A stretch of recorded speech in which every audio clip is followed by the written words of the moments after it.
Oh.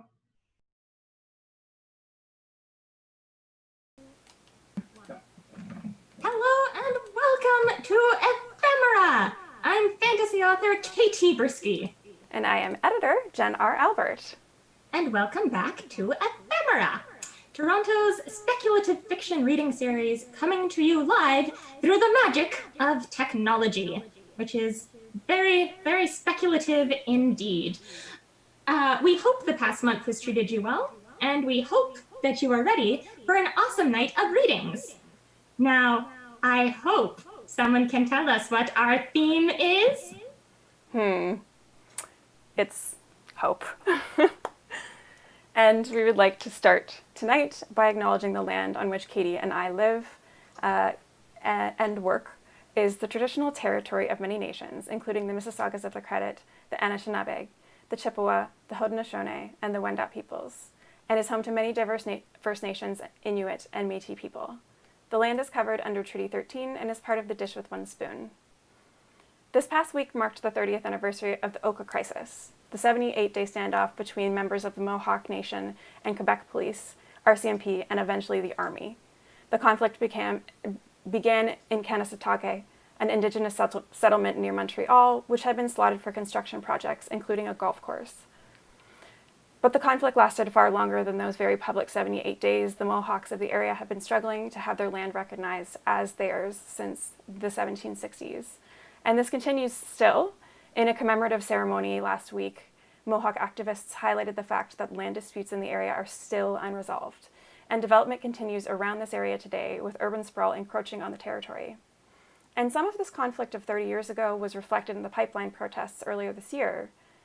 It's hard to be hopeful when governments in Canada and settlers on this land continue to prioritize frivolous economic interests over Indigenous sovereignty, rights, and safety. Heck, we can't even get sports organizations to agree to take actual slurs out of their team names. I'm looking at you, Edmonton CFL team. Hope is obviously not enough. We encourage you to take action for settlers living on others' lands. We encourage you to learn about the trees and communities of your locale, follow and listen to Indigenous voices, donate to Indigenous-led organizations, march when you have the chance. Given that, and in light of our theme tonight, I'd like to highlight one organization. The Legacy of Hope Foundation is an Indigenous-run organization that educates the public and raises awareness about cultural oppression against Indigenous peoples, in particular the impact of residential schools, and you can find them at www.legacyofhope.ca. And to circle back on a few things from last month, together, between your contributions and our matching, we raised over $700 Canadian for the Movement for Black Lives. So thank you for supporting and signal boosting. We're a small community, but we work in the hope of making a big difference. And since Fred, our donation dragon, continues to be physically distanced from everybody, our Ko-fi is still active. All donations will support the series, ensuring that we can pay our artists fairly and allowing us to bring the occasional little frill. You can find links on our Facebook and Twitter, and I think at the top of the YouTube window here, there's a little Ko-fi button. And one last thing, if you are new to the series, first of all, welcome. We're so happy to have you, and we hope you enjoy your first time here. And yes, I will be doing this all night. And second, you'll find our code of conduct on Facebook and Twitter too. So we please ask you to take a look at that if you have not already. So let's welcome our first reader. J.M. Frey is an author, screenwriter, and professional smarty pants. She's appeared in podcasts, documentaries, and on television to discuss all things geeky through the lens of academia. Her debut novel, Triptych, was nominated for 2 Lambda Literary Awards and garnered a place among the best books of 2011 from Publishers Weekly.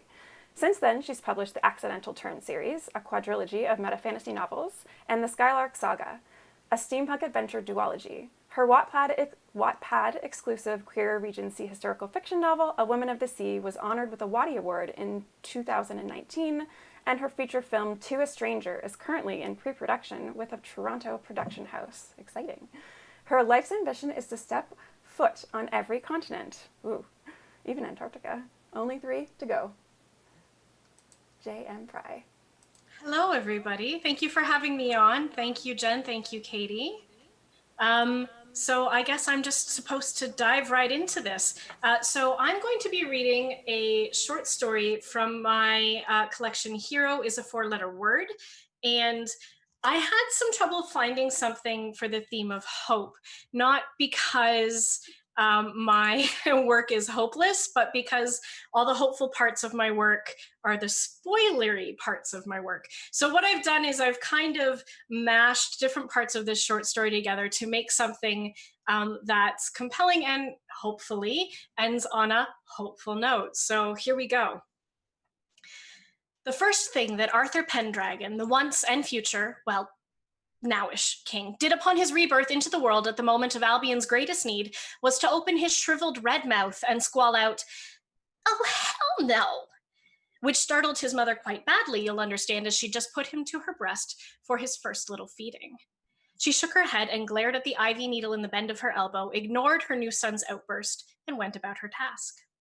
The second thing that Arthur Pendragon, the once and nowish king, did upon his rebirth into the world at the moment of Albion's greatest need was to consume his body weight in breast milk, after which he soiled his nappy, burped quite dramatically, and took up a wee bit of a nap. Getting born was hard work, you know. The next thing that Arthur Pendragon, the once and nowish king, did upon his rebirth was to wake up and ask where that good-for-nothing senile git of a wizard had gotten to. Nobody else was in the hospital room with Arthur and his new mother, so he had to repeat it a few times to convince her that she was not, in fact, hearing things. "Great ancient sorcerer with the beard?" What, Gandalf?" his mother asked, trying to make her eyes the size of regular eyes again rather than saucers. She wasn't quite succeeding. Or Merlin." "Yes, Merlin!" Arthur shrilled, then frowned because his voice hadn't been that high since the last time he was a baby. In a more sedate and what he hoped was a more kingly tone, he went on to clarify, "Who the hell else would I mean?" I'm sure I don't know, dearest," his mother said, and started to cry. Arthur felt quite bad about that because she seemed a nice lady. He resolved to be a bit gentler with her thereafter. Arthur was quiet on the way home, watching with utter fascination as his new father manhandled the strange metal carriage in which they rode. This world was new. There were tall buildings, and everything was covered in glass. Some great king must have been very wealthy to be able to afford to give his subjects a whole city of glass. The thought caused his tiny tummy to burble with foreboding, because perhaps this wealthy king was the very person he'd been brought back to defeat. Shoving thoughts of his destiny aside for now, it's not as if he actually had Excalibur or was even strong enough yet to lift it, he let the rocking motion lull him into a doze. Once they arrived home, Arthur made a point of vocally admiring the shade of green on the walls of his nursery and complimented his mother on her pretty coming home dress. He had, after all, promised himself to be nicer. She started crying again, and Arthur, who had never really been all that good with girls and who probably would never have been able to attract a wife had he not had a crown weighing on his forehead, looked at his father and said, "What did I do?" His father only plopped down into the rocking chair and stared in horror. "What?" Arthur asked. I don't think this was in the baby books, hon," his father said, all the blood draining from his face. If the man was going to swoon, Arthur hoped to at least be set down somewhere first. But he stayed upright. He gulped on the air for a bit, and then he stood and lay Arthur in the middle of the crib and grabbed his wife's wrist. They left. Arthur heard the footsteps pad across the carpeting, tracking them as they traversed the hallway and then descended the stairs and went out the front door. Oh dear. For a long, long time, Arthur lay still, listening. There was no shouting, no noisy roar of an unhappy lynch mob, or even the metal vehicles. There was only Arthur and the inadequate swaddling blanket and the boring white ceiling. There were also 5 fuzzy white sheep that kept going around and around above his head, hypnotic and really sort of marvelous. Right around when his stomach started to cramp with hunger, but after the King of Albion had suffered the indignity of soiling his nappy again, his mother came back. She hovered in the doorway for a moment, and Arthur gummed his bottom lip and tried to decide if he should say anything. It was, after all, what had gotten him into this mess. Before he could, she darted across the floor like a war charger and scooped him close and said, I'm sorry, I'm sorry, I'm sorry, I'm so sorry. It doesn't matter, it doesn't. You're my son, and you're perfect, and I love you. Arthur reached up and patted her cheek gently. I understand, he said, and sort of thought that he did. Arthur spent the next week doing his best to sleep through the night and not let the little hunger cramps or the haunting sense that he wasn't bundled up enough to wake him every few hours. It was uncomfortable and odd, but he was determined. He was absolutely capable of letting his parents get a full night's sleep and perhaps to do the same himself. Having always been a man of strong will, he mostly managed it. Somewhere in the middle of all of that, Arthur also managed to dream. It was the same dream each time, and with each new night, more and more details became clear. He was standing on a battlefield, and he knew Mordred was behind him, but he couldn't turn around fast enough. He hadn't been fast enough in real life either. Then there was Guinevere's big liquid eyes and Lancelot's guilty frown and something Merlin whispered in his ear about coming back one day, about the future of the kingdom resting upon his soul, about being called forth again like the pagan gods from their barrows. But then the nightmare shifted. He still stood on a field, but instead of being behind him with a sword, Mordred now stood before him on a broad, grassy plain, and unlike the battlefield of his memory, it was free of blood and the fallen. He had the vague impression of being watched on all sides and of the tension that crackled between him and his traitorous nephew. They both wanted, coveted something, and Arthur wondered if it was a crown again or something more vital, something more dangerous. He stood and stared at Mordred, and Mordred stood and stared at him, hands out as if prepared to grapple, weaponless and ready to strike, smile bloody. But that's where the dream always ended, before either of them ever made a move. Arthur felt that it was perhaps a warning, a vision of the future or the battle to come, and Arthur wanted to be certain he knew what it meant when the time arrived. And then when the dream was over, there was shrill screaming, the likes of which Arthur hadn't heard since one of his horses had fallen into a pit, dug in the road by his enemies, and snapped its foreleg. He'd killed that stallion for pity. It usually wasn't until big warm hands were on his back and he felt himself tucked protectively against his father's soft, sloping chest that he realized he was awake, and the screaming was coming from him. He, the once and nowish king, was sobbing hysterically. Shh, buddy, his father always said. You're safe. You're safe. Daddy's here. Arthur snuffled closer and let himself cry out the rest of his residual fear, because what his father said was true. He was safe here, at least for now. There were no dragons to slay, no traitors to rout, no scheming in politics to navigate, no affair to untangle, just Arthur and his father and his mother snoring in the next room, and the 5 hypnotic sheep. Daddy, Arthur said one night, curling chubby fists into the collar of the man's sleep shirt, and didn't feel ridiculous at all for using such a juvenile term. King Uther would have boxed young Arthur's ears for daring to utter it, but here, now, it felt right. I'm Arthur. I know, the man said, and dropped a soft, dry kiss on his son's cheek. That is what we put on the birth certificate. I feel the need to clarify, Arthur said, when the man didn't immediately make a leg and call him Your Majesty.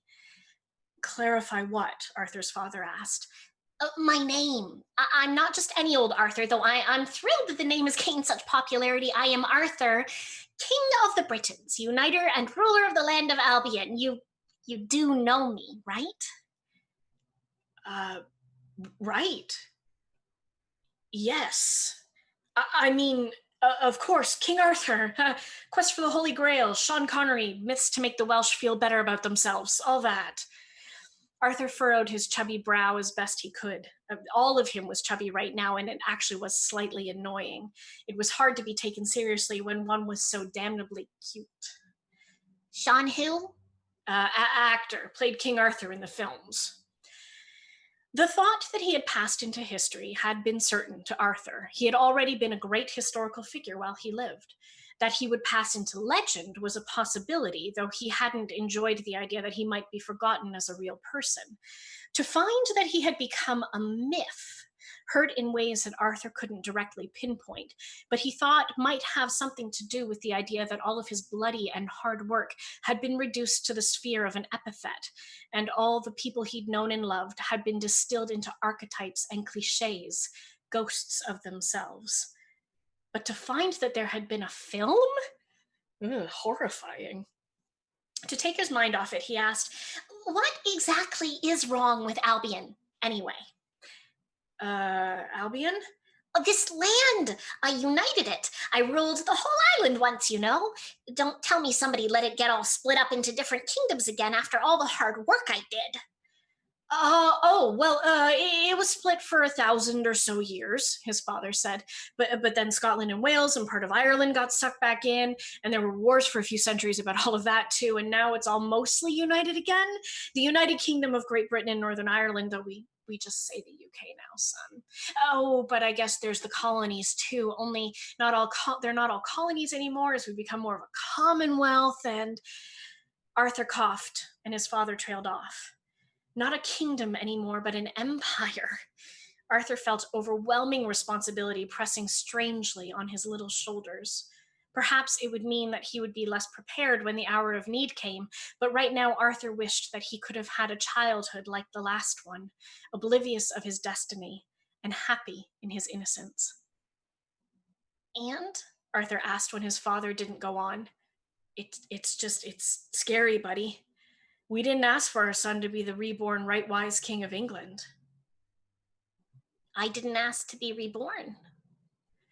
He dreamt of the great grassy plain and of thousands of millions of pairs of eyes watching him from the stands erected all around him, hemming him in.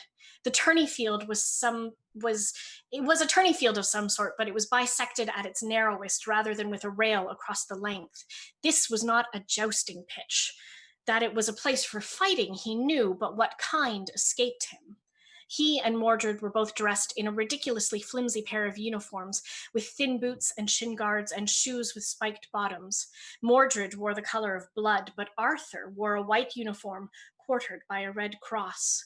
The material was so slight that it would not block any blade. Perhaps that was the point, to prove that the knight wearing it was firm enough of metal and strong enough of arm to not require armor.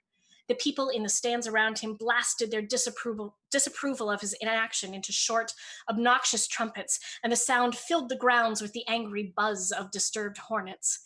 They looked at him with such eager expectation, and Arthur had no idea how to give them what he wanted. He'd always feared not being able to satisfy his subjects, but now their gazes were positively hungry. A golden club sat to the side of the tourney field. It was cup-shaped and large, with a great ball cradled between the carven swaths of its base. Arthur knew it was not the Grail. He also knew that he wanted it. Badly. There were other knights with him, though they, like him, wore new faces. "If you can make this kick," Lancelot said behind his shoulder, "the cup's ours. You'd be king of England." "No pressure then," adult Arthur said in his dream. And then he began to run towards Mordred and the strange limp net that hung like a shredded battle flag behind him. He wound up for a kick, foot aimed at a black and white ball on the flat, lush, grassy pitch, and then... Guess you'll just have to read the rest of the story.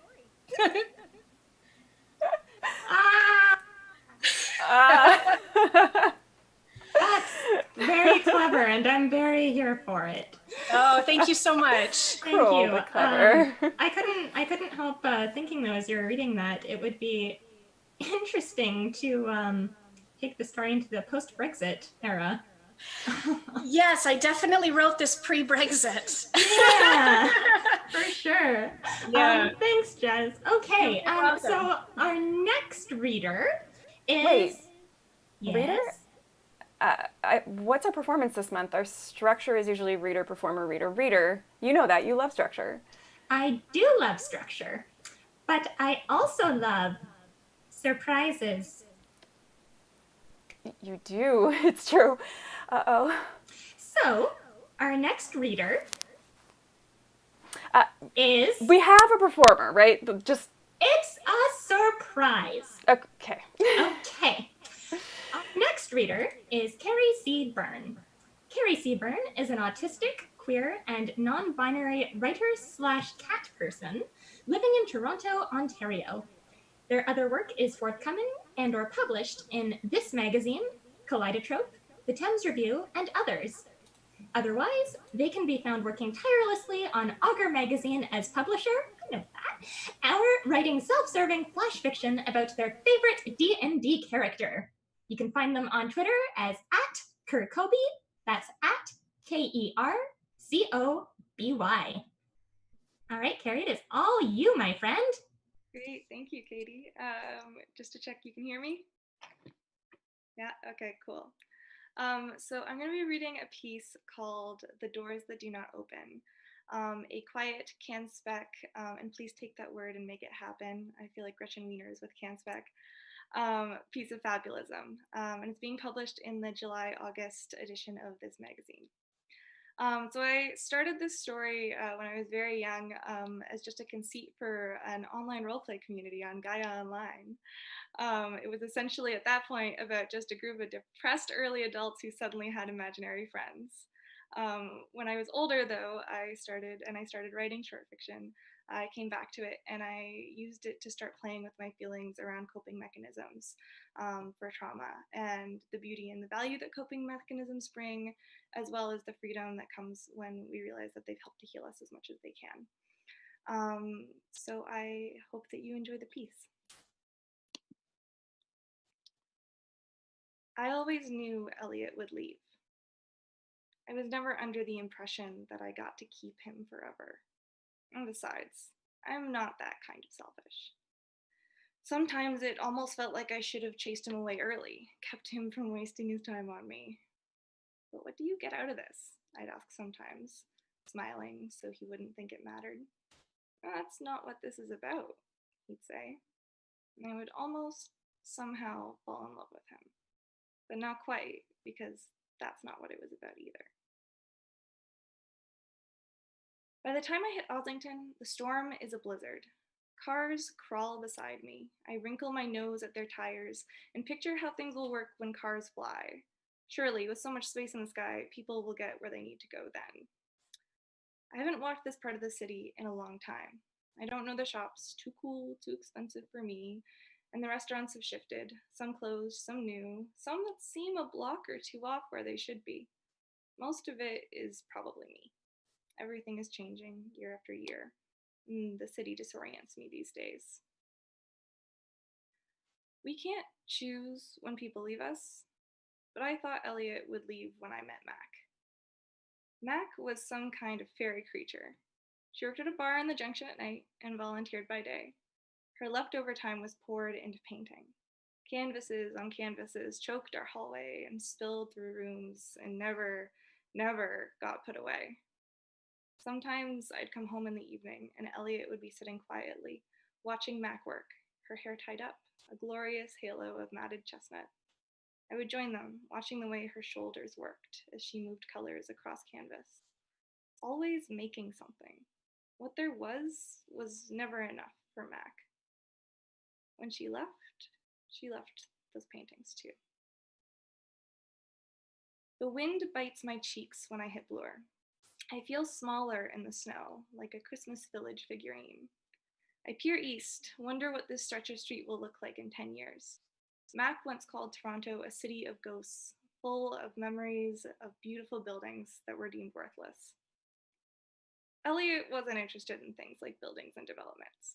Too real for him, bogged down in circular conversations. When we walked, it was rarely together. He would run ahead, lag behind, or dip into some strange shortcut he thought he knew. But I never held his absence against him. Not like I did with Mac when she turned her voice off or rushed ahead so she wouldn't have to fight with me anymore. Walking with Elliot was like walking with myself. As we drifted through neighborhoods, sometimes I thought of him, sometimes I didn't. Today, loneliness pinches my shoulders. It winds down my back and through my spine, jumbling my stomach into nausea. I met Elliot at a birthday party, one of those horrible ones where the whole class was invited and no one wanted you there. I retreated to the corner of the basement, gaping at the birthday girl's endless Barbie collection strewn over her Barbie mansion, wondering how none of them had purple hair or buzz cuts. What kind of bizarre self-control she had. When I turned around, Elliot was there, beaming widely. "You like him?" he asked. I shrugged. "But you like him better than the other kids." I nodded. He laughed, and our bonds of friendship were forged in the fires of exclusion. When I sidled into my apartment, a stack of Max paintings crashed down in a crowd of canvas and dust from where they were gingerly leaning against the wall in my too small hallway. Shit. I take care not to step on them and close the door behind me, hang up my keys, take off my boots. Taking off my coat, I knock into the biggest canvas, hanging awkwardly still on the wall. Too big for the space. It's an abstract one, blues and reds and angry lines. I don't even know what it's supposed to mean. With my tired, numb fingers, I try to straighten it. The floor and ceiling tilt in different directions. There is no even. My parents decided Elliot was imaginary early on. After that, they rarely used Elliot's name, preferring the parentally approved "your imaginary friend."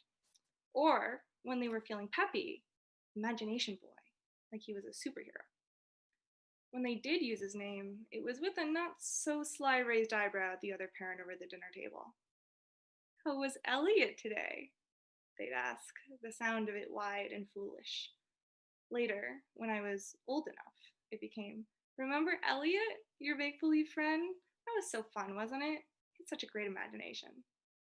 Their laughter would roll, because anything that wasn't their sort of real was a joke. "I remember," I'd say, grinning. They would think it was for them, a part of their mirth, but it was for Elliot, sitting there all along. After my parents, I didn't tell anyone about Elliot until Elena. We were home alone, after 2 weeks of every so often deciding we should kiss. Busily, we flipped through magazines and acted like we'd never been more than friends.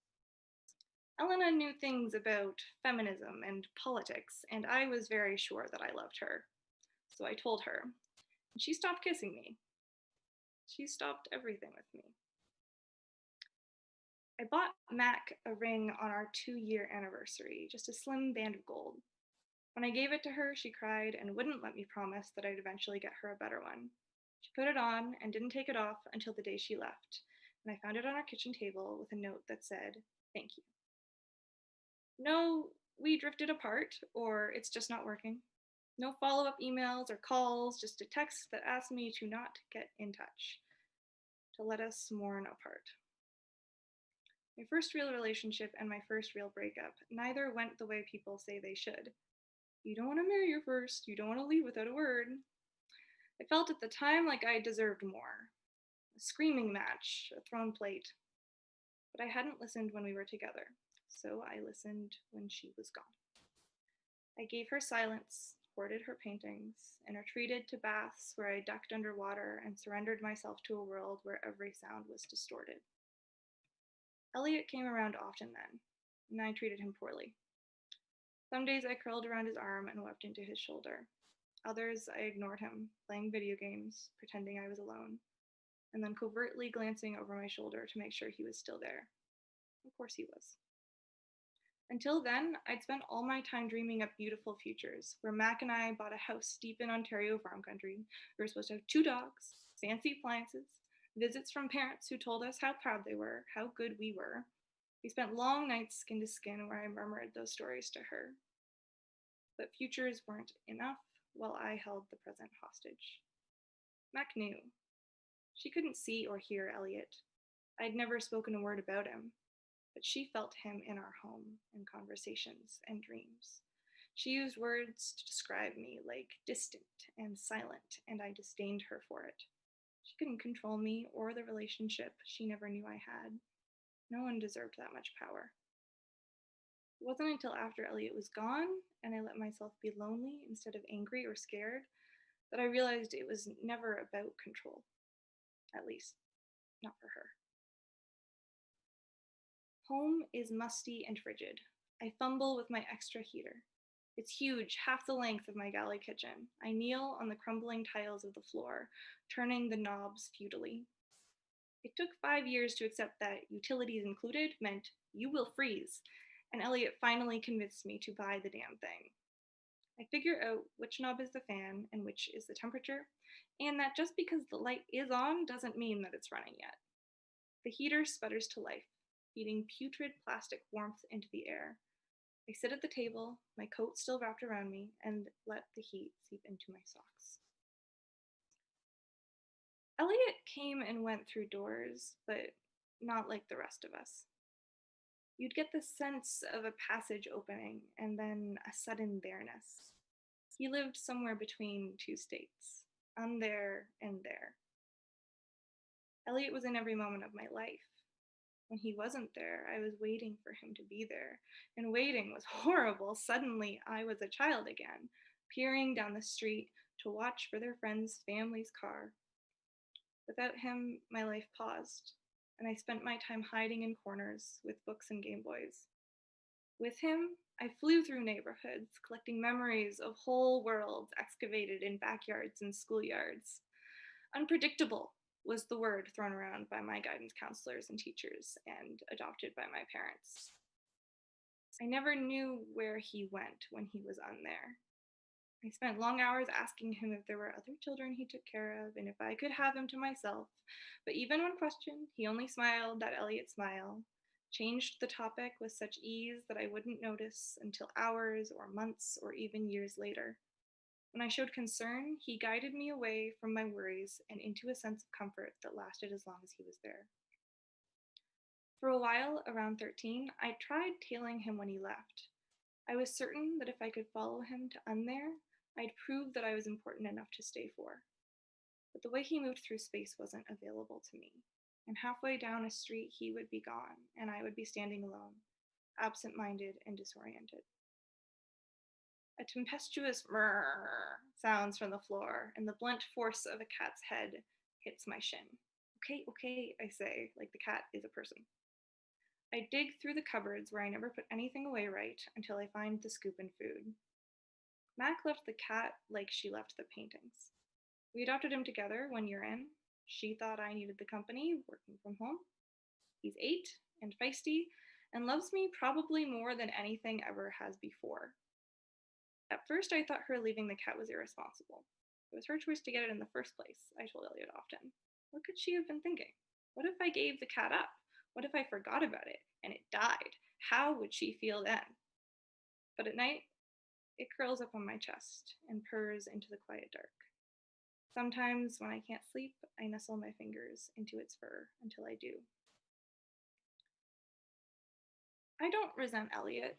My whole body aches over it, of course, for the magic I miss without him there to wield it. It was soon after Mac left, but not too soon. After I had used up all my tears, but before I could stem the upset. Why are you even here? I asked one day, rephrasing my favorite question. But it was sharp and real and full of mourning for something he couldn't fix.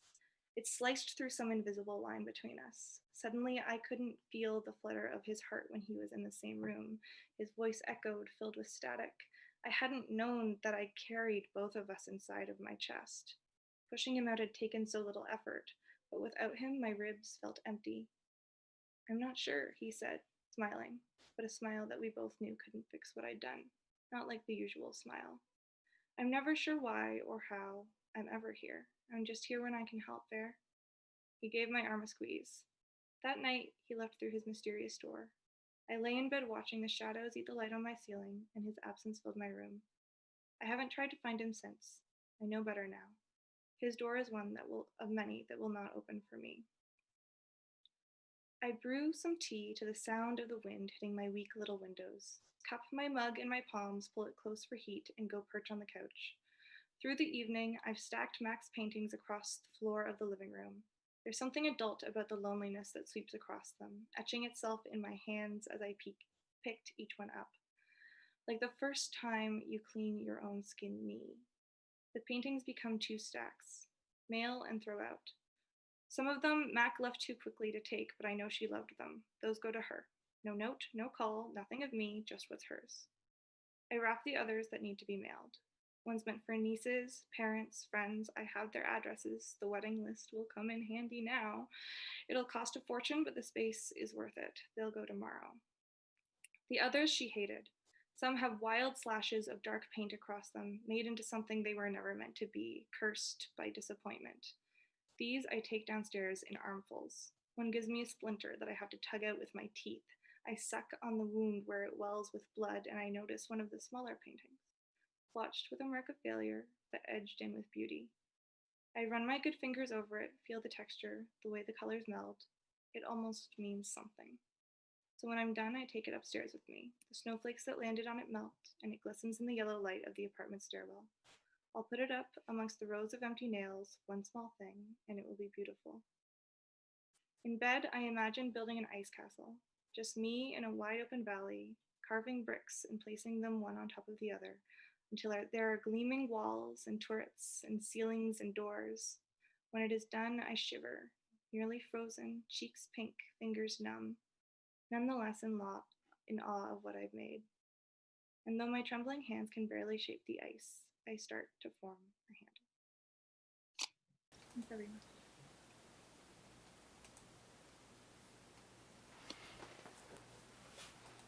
Lovely. Right. Anymore. I think you are. I can make my sound. Ah! That's the sound I wanted to make. My heart. Oh, I felt like I should be taking notes on your prose all the way through. That was wonderful. Thank you. Thanks so much. Is it time for the performance now? No, not yet. Okay. Do you want to guess what it is? It doesn't involve fire, does it? Not this time. Oh, okay. Good. Wait, what do you mean this time? Hey, did you know that you can book private in-person browsing appointments at Baka Phoenix, Toronto's speculative fiction bookstore? You reserve a spot online, bring your mask, sanitize your hands, and then you can look at actual books on actual shelves and support an awesome indie bookstore. Well, that sounds just great, but I totally noticed that you changed the subject. Okay. After our next reader, you can have the surprise. Okay, I suppose I will introduce then. Our final reader tonight is Cadwell Turnbull. Cadwell is the author of The Lesson. He is a graduate from North Carolina State University's Creative Writing MFA in Fiction and English MA in Linguistics. Turnbull is also a graduate of Clarion West 2016. His short fiction has appeared in The Verge, Lightspeed magazine, Nightmare, and Asimov Science Fiction, and a number of anthologies. His nightmare story, Loneliness is in Your Blood, was selected for the Best American Science Fiction and Fantasy 2018. His Lightspeed story, Jump, was selected for the year's Best Science Fiction and Fantasy 2019 and was featured on LeVar Burton Reads. His debut novel, The Lesson, is a finalist for the Newcomb Institute Literary Award, and he has been short-listed for the VCU Cable Award and long-listed for the Massachusetts Book Award. Turnbull teaches creative writing at North Carolina State University. Everybody, welcome Cadwell. Hey everybody, thank you so much for inviting me onto this series. I'm going to read the third story, well, some excerpts from the third story in a dystopia triptych. It's called the Letters Triptych, and it just came out in the Dystopia Triptych anthology series, edited by John Joseph Adams, Hugh Howey, and Christy Yand. I'll just jump in. Oh, one thing I probably should say, because it might be relevant, the premise of the story is that it's a future America where people have to work, and if they don't work, they are subjected to cryogenic sleep dresses. You don't know this, but Central Square Books used to belong to the Palmers, a kindly couple that lived in Cambridge most of their adult lives. They had the bookstore for 30 years. I'd been working there the last 5, and I was the one who suggested that they sell the store to their employees after they retired. The Palmers agreed. They didn't want to lose the store's history in the community, but I also think they didn't want any of us ending up at a work farm. There were 6 of us, all women. We took a loan together and poured in our savings. Somehow it all came together. The farmers were already struggling by the time they sold their business. We were optimistic, figuring that we would bring new energy to the store. Book farms were out competing indie bookstores, but our time in the community insulated us somewhat. We thought we could make use of that. We started hosting more events, which helped a little. The bookstore always sold new books, but it was our idea to make the lower level into a place to sell used books and remainders, which soon accounted for at least half of our sales. It is what saved the bookstore and gave us enough revenue to hire an extra staff member. So yeah, not what we hoped, but enough to live off of, enough to survive ourselves. When you were just starting to read, you used to run through the sneaking aisles, these shelves filled with books in their second and third lives, and pull books down into your lap and sound out the words. When you were stumped, you'd come right up to the service desk and point out the word to me. Didn't matter what I was doing. You'd ask until I answered you. Your grandmother said I used to do that with the books in our house growing up. You are always hungry to learn, she'd said. Seeing that same hunger in you made me hate myself for bringing you into this world. Anyway, I was at that service desk on the lower level going through a box of donated books when the woman approached me. Do you work here? She asked. I swallowed the impulse to say that I more than just worked here. I smiled. Yes, I'm looking for a book. I can help with that. What's the title? The Fall by Tomás Allende. I stared at her for a moment, too stunned to speak. She smiled, waiting. If I'd lingered too long in silence, she didn't seem to show discomfort. It's over here, I said, once I finally caught myself. I led the woman to a corner bookcase. I reached up and grabbed a copy of the book from a high shelf. Here it is. She took it in both hands and cradled it to her chest like a small child. Thank you. I'm in that book, I said. I don't know why I said it. I felt vulnerable, like the ground under me was going to give way. I guess I said it to keep myself from looking down. Just to mention, I added, in the foreword. My brother, he was a friend of Tomás. He went on strike too. Her face creased with understanding. I'm so sorry, she said. It's been a few years, I said, as if to say it was okay, though it wasn't. They said the thing everyone says. They may repeal it, you know. And then there's a few candidates running on ending the right to work program. This was the 3rd election cycle since they elected President Barnes. They'd replaced him with a man just like him. There was talk about repealing the right to work program then too. It didn't happen. I hope so, I said. I'm sure she heard the cynicism in my tone, but she nodded. I hope so too. She paid for the book and left. The encounter was still nagging at me when I picked you up from school. As we sat idling in traffic, I asked you how your test went, and for a moment you didn't say anything, just stared out the window as if you didn't hear me.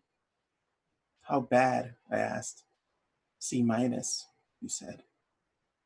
I thought of what to say and managed an, it's okay, you'll get the next one. A response to so boilerplate I regretted it as soon as I said it. You sat quietly, continued staring out into the line of packed cars. Mama, you said after some time, your face still turned away, your voice quivering. Yes, baby. Does it hurt to be put in cryo? I opened my mouth to say something. I don't know what. I was too late anyway. He had already started crying. It triggered a memory of mine, your grandmother at the table, crying over one of your uncles. Some people thought of being put in cryo the way people sometimes think of death, inevitable, but far off. Other people thought of it as something just around the corner, waiting. You asked a lot of questions about your uncles. You'd never had a chance to know them, but they existed in your mind as a threat, like destiny, always close. This was what really asking, does destiny hurt when it arrives? It's just one test, I said, not answering your question. It'll be okay. The words obliterated themselves as soon as I said them. A lie, too. So many lies in those days. Your sobs quieted, retreating to quick intakes of breath. Dad will be angry. You said this as fact. I couldn't deny it, even if I wanted to. I won't tell him about the test, I promised. He'll know. He won't if we don't tell him. He would still ask. We would have to lie. Even then, I knew it wouldn't hold. I reached over and stroked you on the head. I ran my fingers along your fresh braids. I promise if you promise. You watched me for a moment, tears streaming down your face, eyes red. My poor little girl, only 12 and already hanging the weight of the world on your shoulders. You stuttered. I promise. Jump ahead a little bit.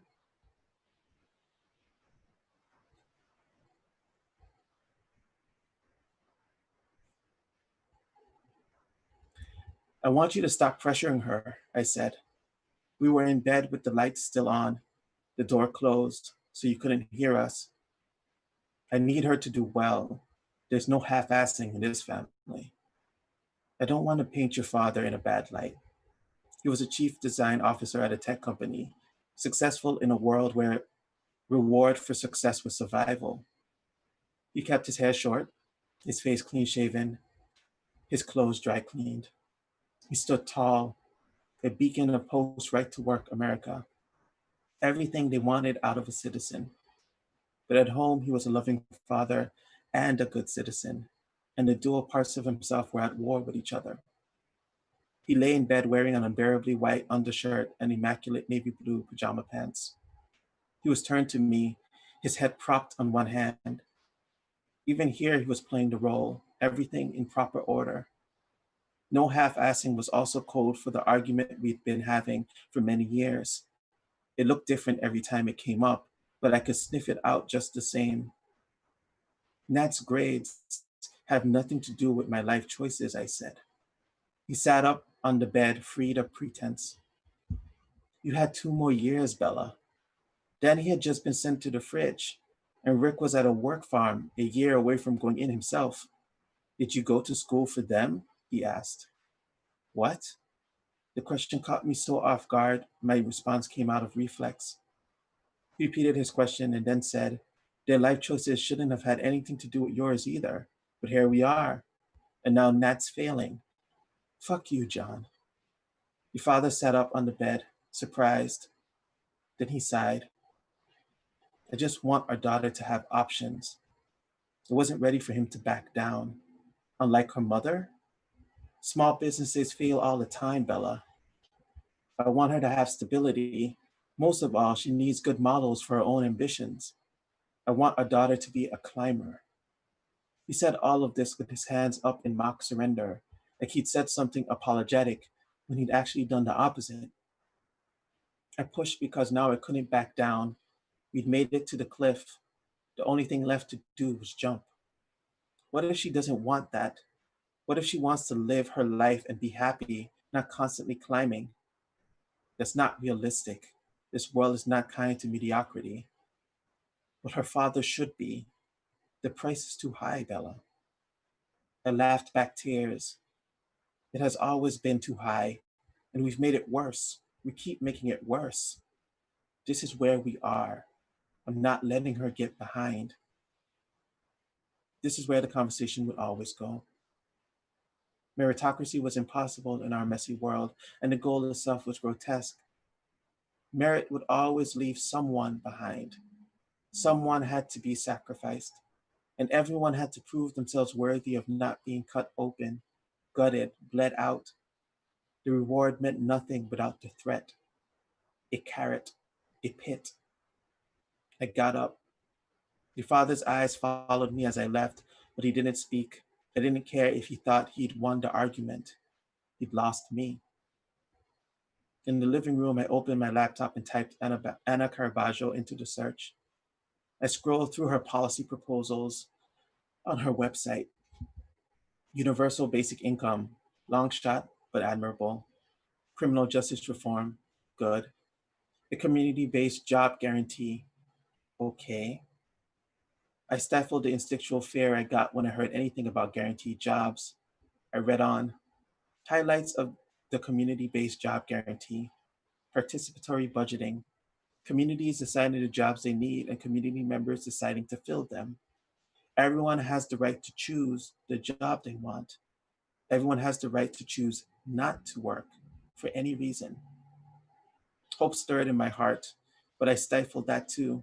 I closed the tab. I looked up Tomas's book online, hundreds of thousands of reviews, a lot of bad ones, a lot of good ones too, way more than the last time I checked. My hope stirred again. Something was happening. I opened a new window, looked up right to work protests. I clicked on the first website I found, and Right to Work coordinated hundreds of protests nationwide. I went through the menu and found one nearby and signed up. Mom, suddenly you were there, rubbing the sleep out of your eyes. What are you doing? Saving the world, I said with a smile. I hope.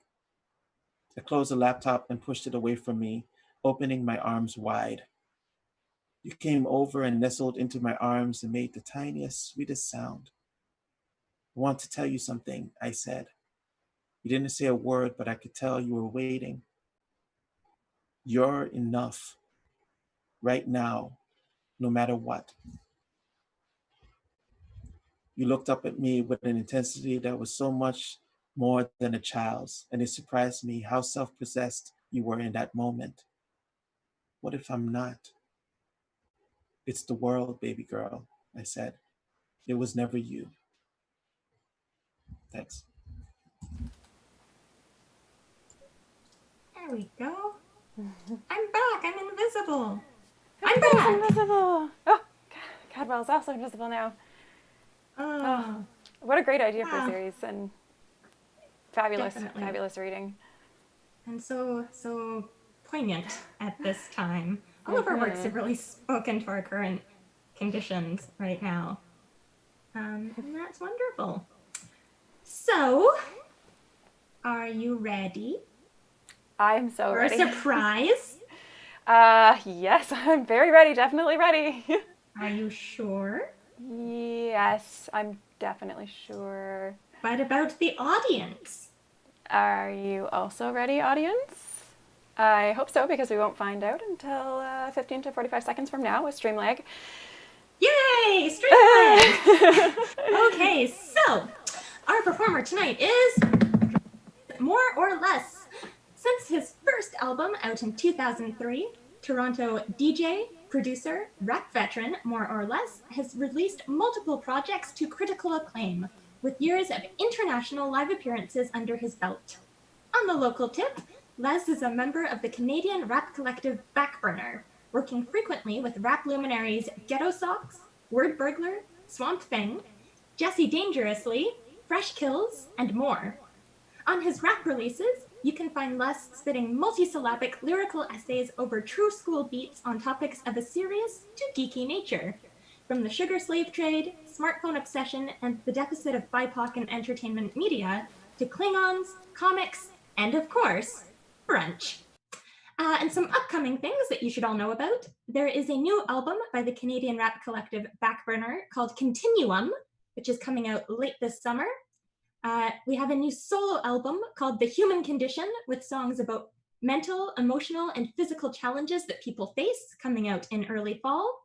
And out now, Les has a song called Normal 2.0, which is a song about life in the current world pandemic. All right, let's take it away. Hello, everybody. I hope everyone can hear me and this sounds all right. Feel free to just give the thumbs up or something, minus the 15-second lag, I guess. Hopefully that's all good. Let's get into some rap jams. Yeah? Yeah? Let's turn that up. Hopefully y'all can hear that too. All right, all right.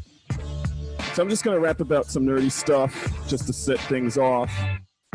And goes a little something like this. Check it out. Welcome to a safe space where you could talk about Arrow and still save face. Still play Pokemon Go with peeps and display taste. Talk of the Hadron Collider won't be a waste case of nerding out a term not without its own hate page. But I'm trying to turn that around like a case made for net neutrality, casually make some great change to pop culture, transformative like a sound wave, and knock vultures that want to take advantage just to sell more widgets. Let's erase the damage and dispel poor visions. Let's embrace you being you, enhance our spirit. It's all in the wake of being disenfranchised by idiots. It's physics, laws of nature they won't get, getting obsessed with odd things with no shame or regret. Like villain lovers, who's in your top 4? Lord Vader, Lord Zed, or the Lord Voldemort? That's you can't help but binge on the stuff that you love, whether mainstream or fringe. It's to show love nowadays for the nerdy enclave. Skip trends, just stay. Yeah, without getting grabbed or stalked in your cosplay, not a tough ask. Why? Cause you that each and every day with your love for weird things made by humans. No shit, Sherlock. I watch Get a Robo and I don't care if you're not. Geek with the comics, I hit up at least 4 spots. Comic-Con, Dragon Con, Magfest, Fanex. Hate the cosplayers, gods must stay on campus. Relax, have to watch the backs like the trap in a mirror universe with bearded Vulcans. Just be friendly with a pilgrim like Kieran Culkin. Then we all can have fun, don't panic, bring a towel. This is Babblefish for anyone. Doesn't get what the fuss all about. It is whatever that it is without Yankovicness. Push to limits like customer service, wolf business. It's more powerful being someone else. Rogue fantasy. You know marketers make it cool to sell. And Kanagy, you ain't no nerding out. 20 side dice thrower, figurine holder. We love this shit to get. You can't help but binge on the stuff that you love, whether mainstream or fringe. It's to show love nowadays for the nerdy enclave. Skip trends, just stay. Yeah, without getting grabbed or stalked in your cosplay, not a tough ask. Why? Cause you that each and every day with your love for weird things made by humans. Keep it weird, more than just for Austin. The saying to keep replaying to your mates and your offspring. Delaying obligations that you makes not the hot thing. But don't let life get booty with duties, cause that's talking yourself out of life. Find your muse that seems daunting, embrace it. Don't let the naysayers hate or replace it. The scuffle up against is real, like the struggle fight for muggles to add magic to their everyday lives. Yeah, that's nerd love. And I hope that everyone here feels some nerd love. And I just, in case you're wondering where I am and what's happening, well, I'm in my bathroom because that's where I'm rapping. That's where the shows happen these days. So let's get into another one right about now. And again, I'm hoping everyone can hear me. If something is up with the sound, feel free to let me know. And let's get into another thing that I'm nerdy about. There's all kinds of things you can be nerdy about. Of course, it isn't just like pop culture. One of the things that I have been very, very, very, very nerdy about is a meal that happens a certain time of the day. It's called brunch. It goes a little something like this.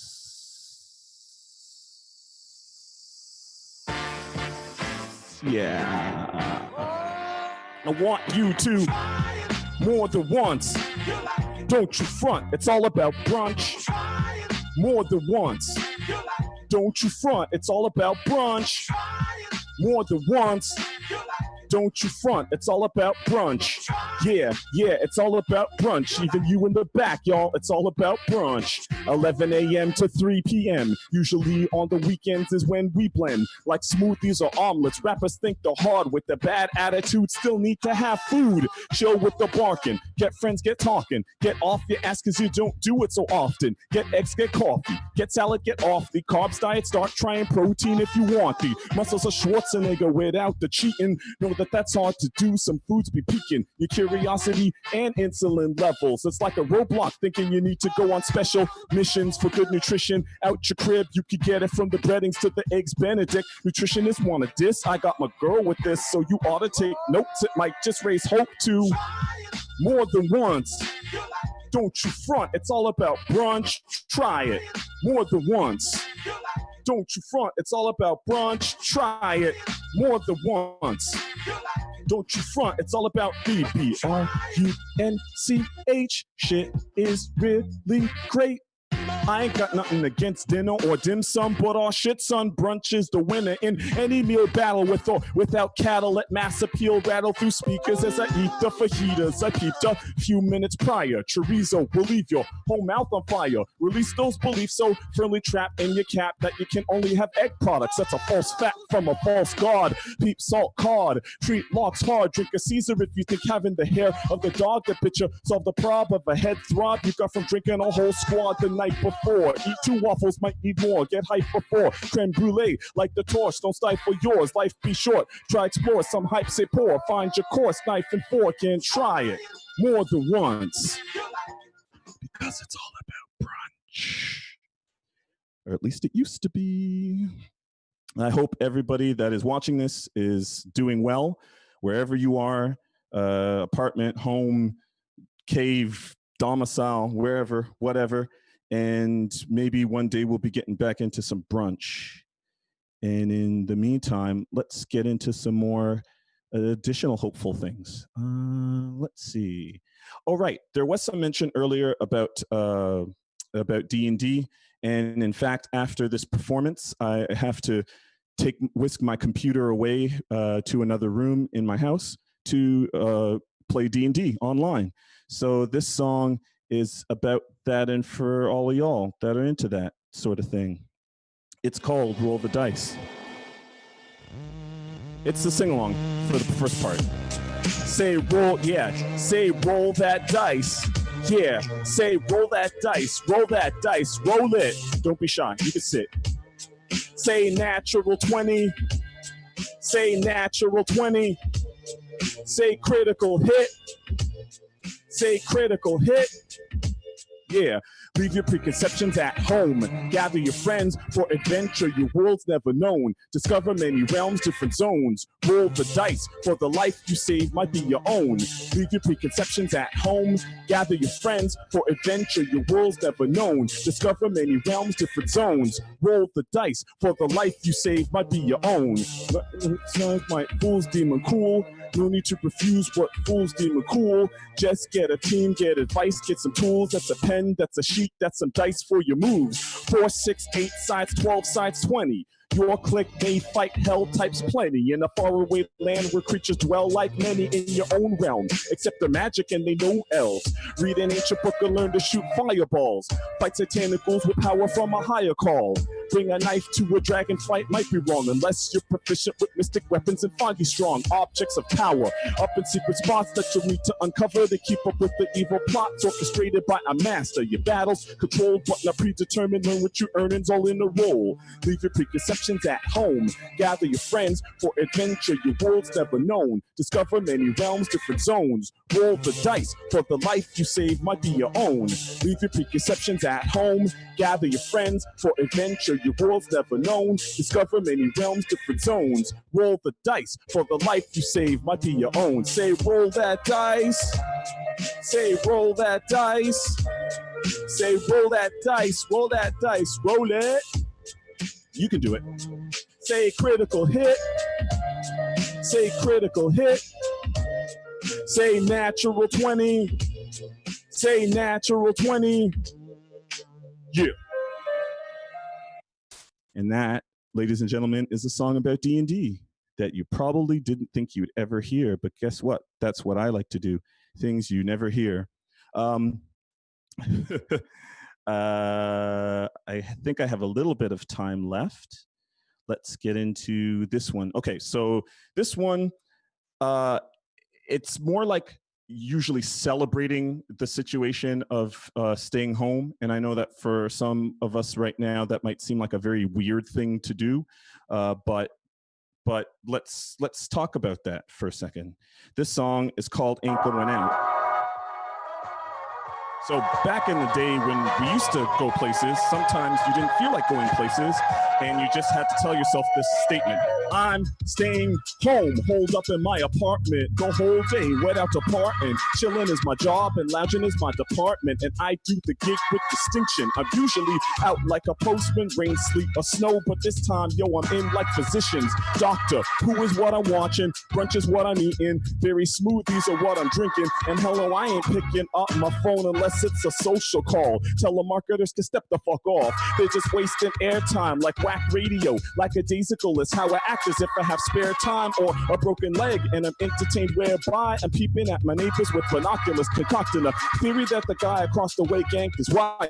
I might get my girl to check out the shite since I'm not going out. That's the phrase you heard. Call me lazy, call me crazy, but my frame ain't stirred. Yo, I'm not going out. That's the latest word that was told. Play the role of the stay-in nerd. Yo, I'm not going out. That's the phrase you heard. Call me lazy, call me crazy, but my frame ain't stirred. Yo, complicated words for some. Let me put it then in layman's terms. I'm staying home. I wish I had my place set up like Hal Johnson so I could have gear on my walls and start rocking. Shows in my kitchen. Attacks right off. I send off to Neil Smithin. You watch online, it's me ripping right next to my fridge and stove. Got shit sizzling. You take it as a joke. I joke, but who's kidding? I got trout. You just got doubts and keep bitching. Mean Girls found a torrent and downloaded it. Facebook alert, it sounded, but I'm ignoring it. Cause it's an invite to a party that probably starts at 12 and just stops by 2. I don't wanna be there to watch cocky guys lose on Sworn with girls, and I'm forced to buy brew at a premium price. I might sound like a shrew, but millionaires keep millions by saving the cash and not spending it on you.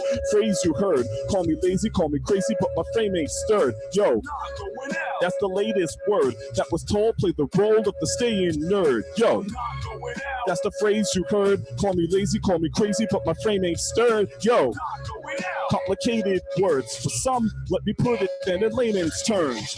We ain't going nowhere.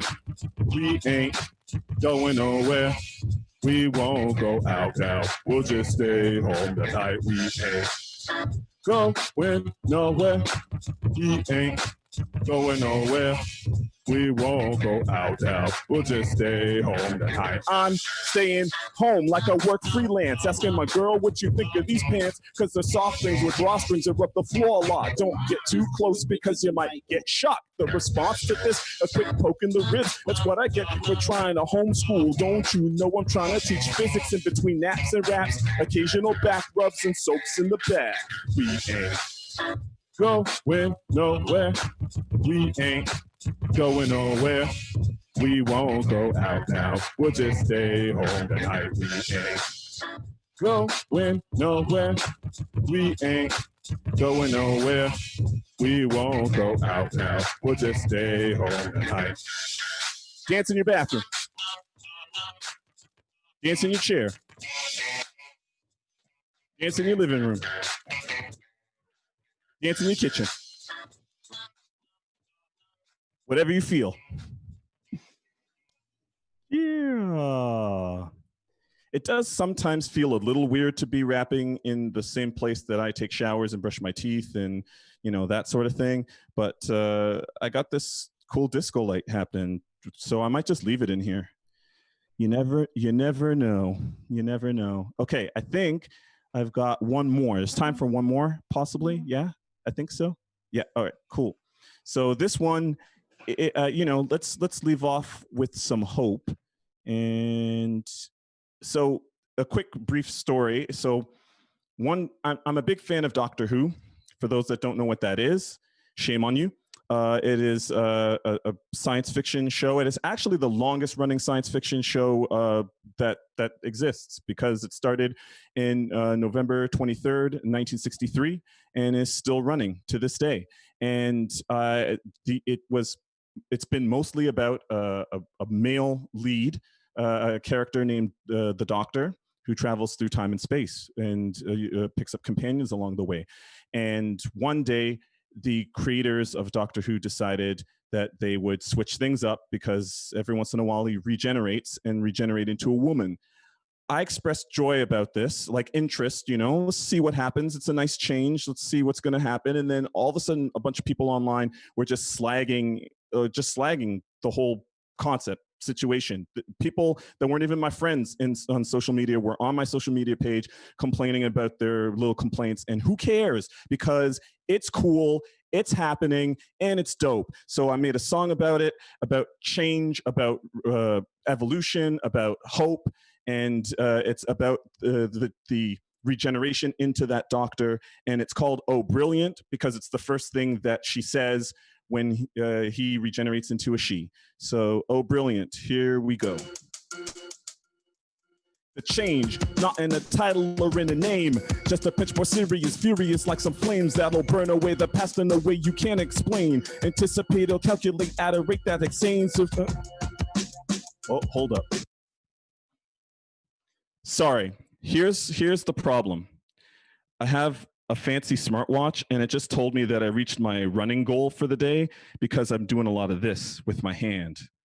And it was very distracting because I apparently achieved my running goal. That was weird.